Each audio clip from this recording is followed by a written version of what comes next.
UBC, inspiring Uganda.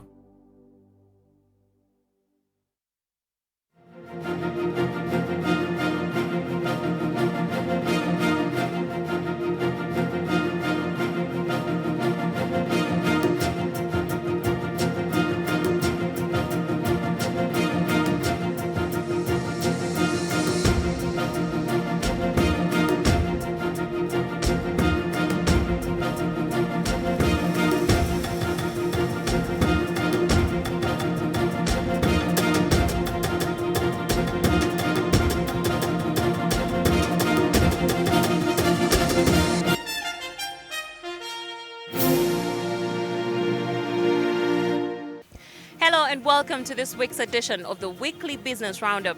In this episode, we bring you exclusive reports of Uganda's economic endeavors with partner states within the region and internationally. My name is Maureen Babidie, and these are the highlights. Japan and Uganda strengthen trade and bilateral relations. Central Corridor ministers commit toward regional integration and seamless trade. And Kenya reaping big from Hass avocado. Let's get started. In our first report, Ugandan business leaders are being urged to explore Japan's vast market following a successful Uganda-Japan Trade and Investment Forum held on June 19, 2025 at the Ritz-Carlton, Osaka. The event was part of Uganda's broader engagement at Expo 2025 Osaka, showcasing the country's trade, tourism and investment potential. Mark Wadulo was on ground.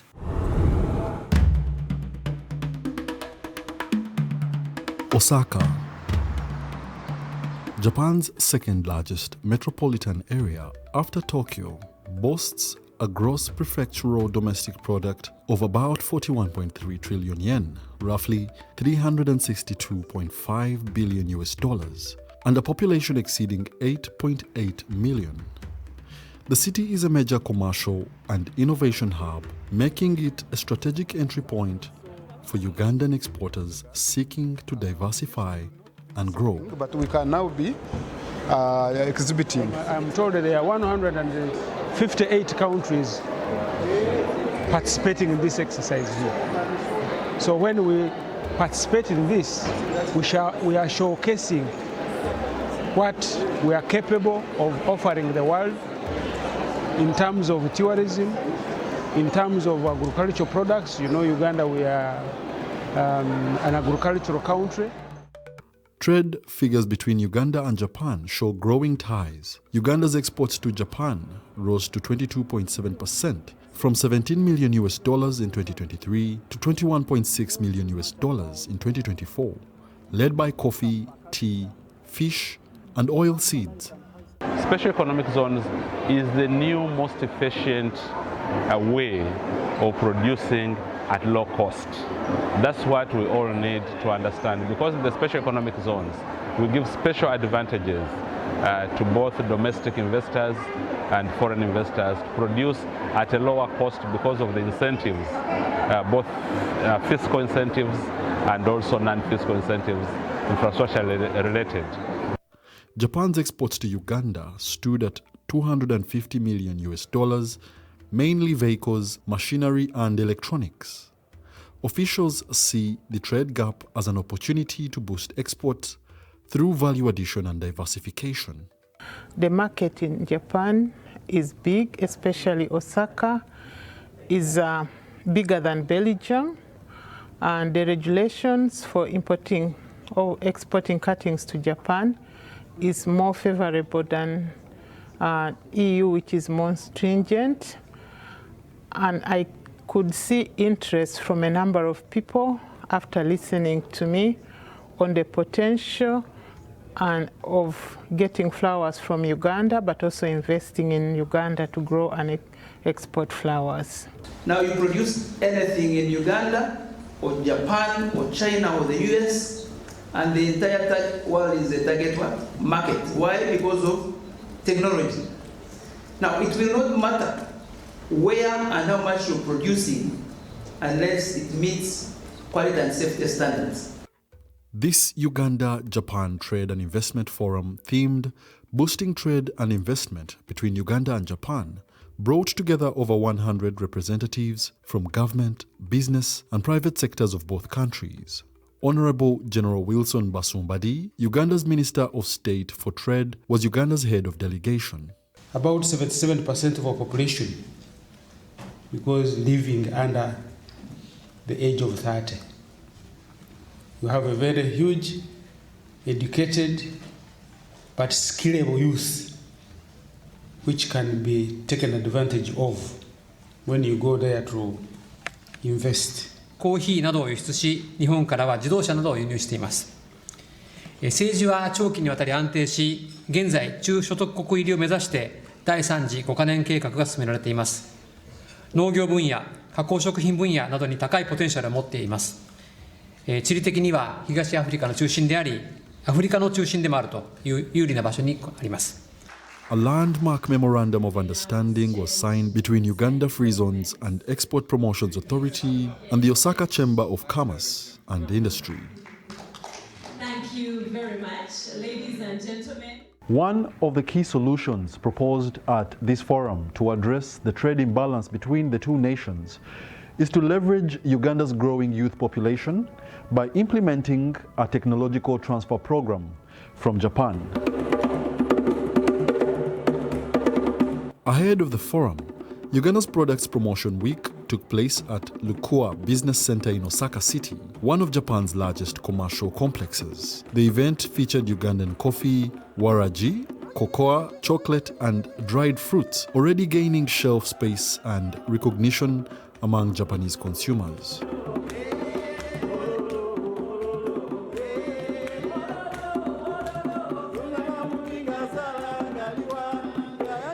Japanese business leaders expressed optimism, partnering with Uganda, stressing the importance of quality and reliability. I think many Japanese people want to make us a good partner in African company. Because only Japanese company are go to Africa and make some new business and expand business. I think this is very, very difficult. So if get a chance to make a good partner, so I think many Japanese people welcome. Tim Chibira, a Ugandan businessman based in Japan and the organizer of Uganda's Products Promotion Week, noted that success in Japan demands ambition, focus, and reputable business acumen. Ikinari, don't do ikinari with the Japanese. Sudden actions, sudden decisions. And the other one is korokoro. Korokoro. Ikinari, korokoro. Change. Eh? Japanese oteage, they give up. Ugandan exporters are encouraged to leverage government support and facilities to explore this promising market and contribute to achieving Vision 2040's $500 billion GDP target. Wadulo Arnold Mark in Osaka, Japan.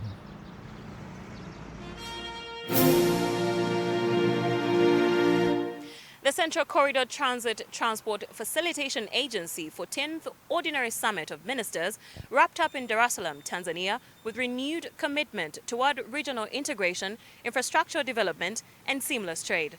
Dennis Tugoa was in Tanzania's commercial capital and compiled this comprehensive report on transport, logistics, and regional competitiveness. The 14th Ordinary Summit of Ministers under the Central Corridor Transit Transport Facilitation Agency (CCTTFA) concluded in Dar es Salaam, Tanzania, with renewed commitment toward regional integration, infrastructure development, and seamless trade. Held in Tanzania's commercial capital, the high-level meeting brought together ministers and officials from the 7 member states. The 14th Ordinary Meeting of Interstate Council of Ministers of the Central Corridor Transit Transport Facilitation Agency (CCTFA) was held on Wednesday, June 18, 2025 at the Johari Rotana Hotel in Dar es Salaam, United Republic of Tanzania. The meeting was opened by His Excellency Jean-Pierre Bemba Gombo, Vice Prime Minister, Minister for Transport, Ways of Communication, and the opening up of the Democratic Republic of Congo, and the Chairman of the Interstate Council of Ministers of the CCTFA. Together, they reaffirmed their shared commitment to cooperation, stability, and safe trade corridors to drive forward the Central Corridor's transformation agenda. I am pleased to report that my government successfully signed a $110 million concession agreement dedicated to upgrading the Kasumbalesa border facilities between Zambia and the Democratic Republic of Congo. This investment will focus on the construction of a 2,000 capacity truck park and a multi-facility economic zone, among other facilities. Rwanda continues to implement several flagship projects that contribute to the regional integration and trade facilitation agenda, such as the construction of Ngoma-Bugesera-Nyanza Road, 118 kilometers road, which will create a shortcut for transit cargo moving from Rusumo border to the southern and western cargo that may continue to Burundi or DRC. We have witnessed significant improvements in port performance. Delays and congestion have been substantially reduced, and even as a cargo volume continue to rise. To sustain this gain, the government is now prioritizing the improvement of cargo evacuation from the port, which currently rely heavily on the road transport.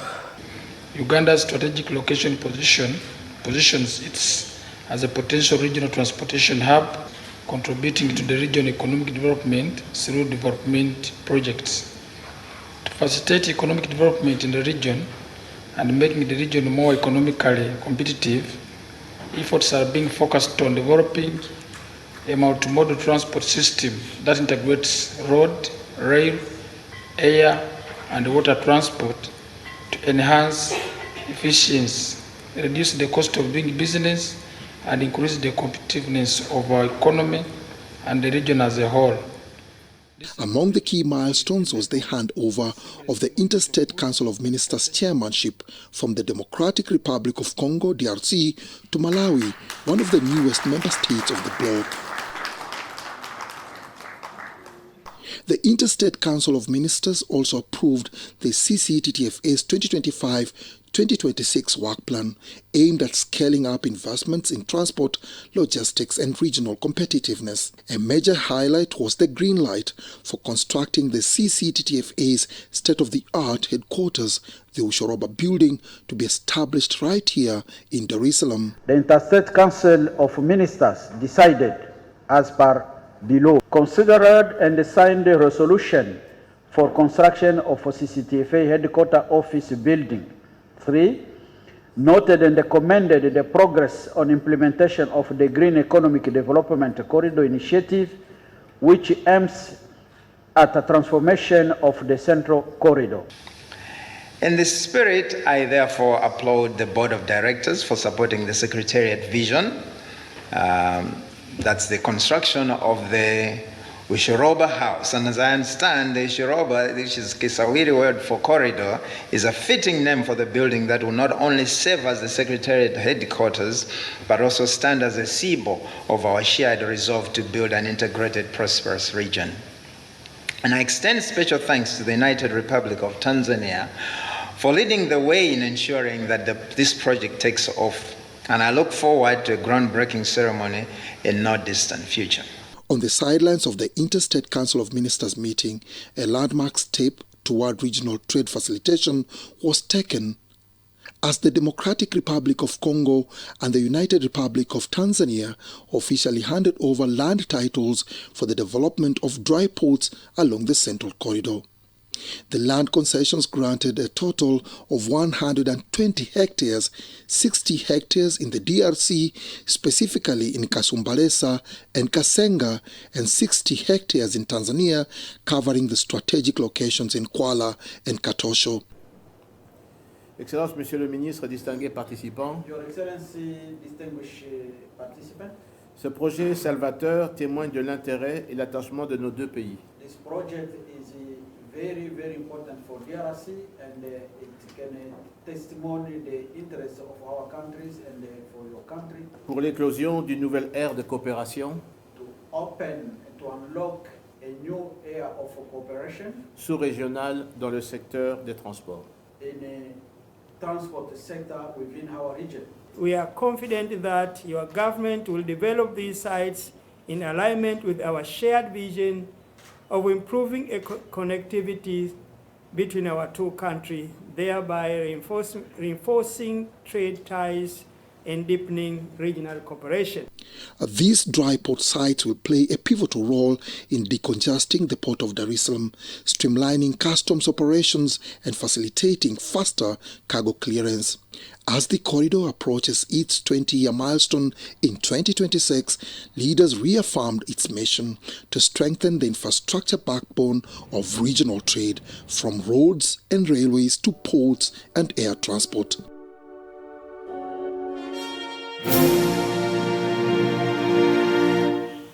In more news, Uganda hosted the inaugural Middle East Africa Digital Transformation Summit in Kampala, bringing together leaders, innovators, and policymakers to foster cross-regional technology exchange and digital benchmarking. Take a look. The three-day summit, running from June 25th to 27th, was officially opened by the Prime Minister Robina Nabbanja, representing President Yoweri Kaguta Museveni as guest of honor. I am pleased to welcome you, all our visitors who have come to Uganda to attend the 2025 edition of the Middle East and Africa Digital Transformation Summit. It is an honor for us to host this summit for the first time. Thank you for choosing Uganda. The event drew dignitaries including Joyce Sebugwao, the Minister of State for ICT and National Guidance, Dr. Chris Baryomunsi, the Minister of ICT and National Guidance, who underscored the urgent need for the Global South to accelerate digital adoption. There are also areas which we have pioneered. You know, we have innovation funds, for instance, where we've been encouraging our young people, our graduates of ICT to innovate and come up with solutions. So even our friends from the rest of the world have things to learn from us. Under the theme, Driving Digital Transformation for a Connected and Inclusive MEA Region, the summit spotlights collaboration in policy, financial technology, cybersecurity, administration, and public service delivery. So many of our fellow Africans, Ugandans, Zambians, and the likes have traveled for what they call greener pastures. But many go with little or no skills. You've seen many dying, you've seen many getting problems and getting imprisoned and the likes. Yet, it is not only for the negative reasons. The region has grown in collaboration, in exchange of skills and services, in investment, things like Islamic banking today that is worth more than $2.1 trillion as an industry, is an opportunity for Africa. Participants explored how digitization can revolutionize bilateral trade, enabling seamless cross-border transactions and boosting economic integration between Africa and the Middle East. First and foremost, we need to mobilize resources jointly in the Middle East and Africa so that we can harness the advantages that we can get from that collaboration. The summit aligns with Uganda's Vision 2040 and the East African Community's Vision 2050. It aims to position Uganda as a regional digital hub, leveraging technology to drive sustainable development and inclusive growth and shaping a digitally empowered future for Africa and the Middle East. Wadulo Arnold Mark in Kampala.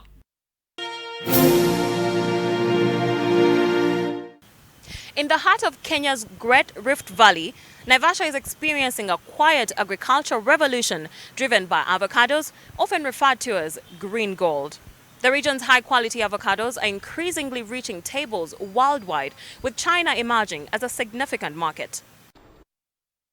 A mesmerizing spiral pattern of vibrant green avocado trees, their glossy leaves glinting under the golden evening sun. As I absorb the serene beauty and symmetry of the avocado farms, I cast my eyes on a farmer inspecting the condition of the fruits, the majority of them approaching maturity. This is Richard Wafula, the General Manager at Sunripe Kenya and responsible for the avocado sector.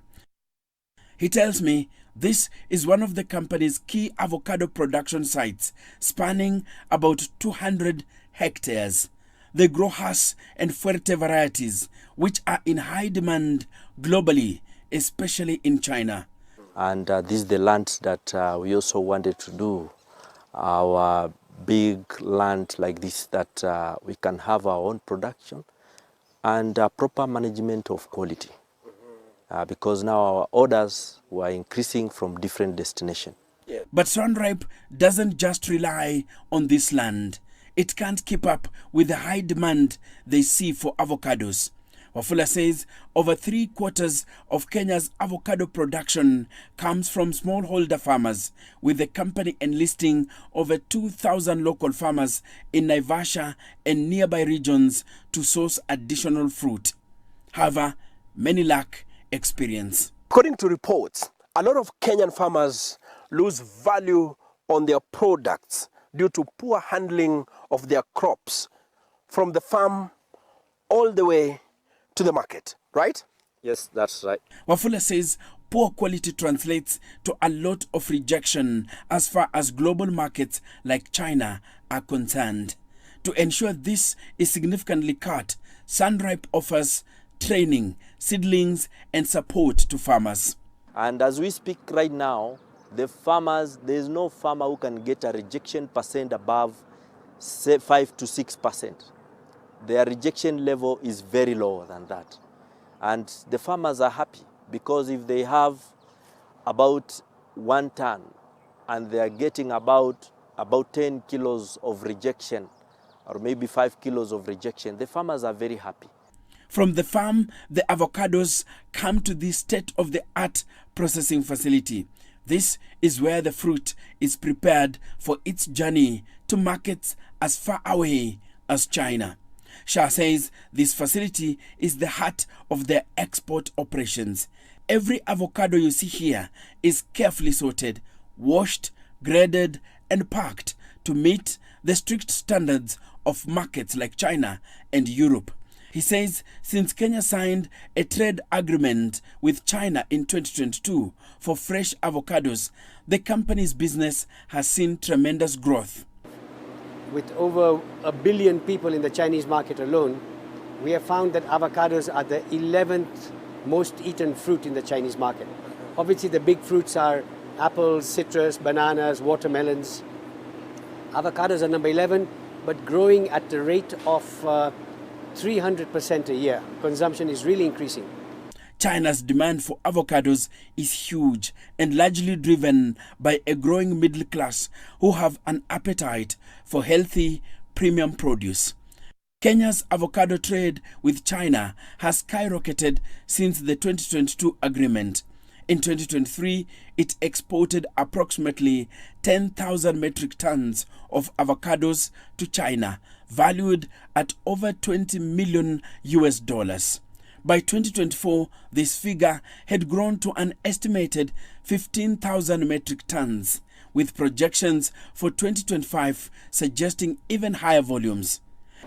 So we need the Kenyan government and private sector to work together to go and start promoting Kenyan fruit. China has 5 tier 1 cities. You got Shanghai, you got Beijing, you got Chongqing, you got all these tier 1 cities. We need to go and tell them to buy from Kenya.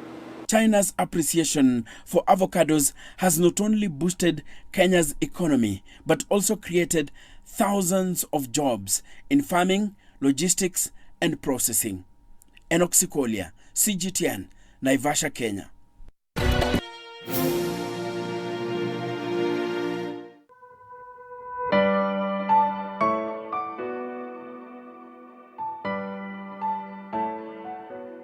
In our new proposition, we are able to extend credit up to 180 million shillings, equivalent in dollars, depending on the nature and the the profile of the business that is unsecured. Essentially, we are saying we can extend up to 180 million shillings to women-led businesses or women-focused businesses up to 180 million shillings without collateral. To make this better, even where we are seeking for collateral, we can actually support that collateral up to 75%. And this is through some of our partners or partnerships that we have brought on board. And all this is done in a bid to promote women. And we're doing this essentially because we know the impact that women will create when they run businesses. They change livelihoods, they change communities. But more importantly, the impact on our GDP is phenomenal.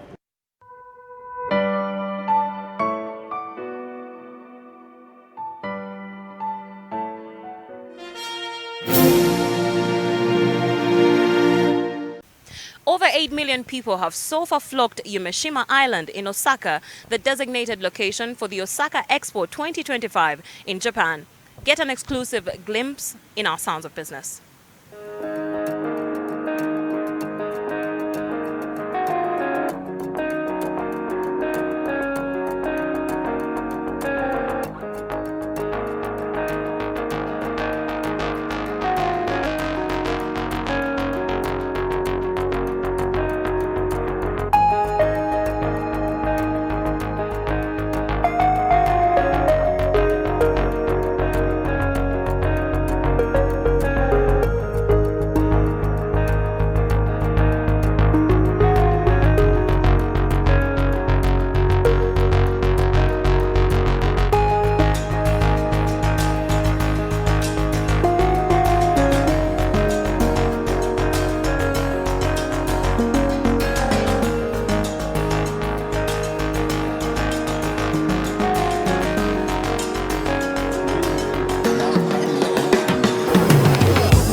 As we begin this new financial year 2025-26, we encourage all startup entrepreneurs in Uganda to take advantage of the tax holidays and exemptions announced at the recent national budget reading.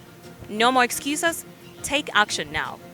Thank you for watching. We appreciate your time to make a date with us. My name is Maureen Babidie. Until next time, good night.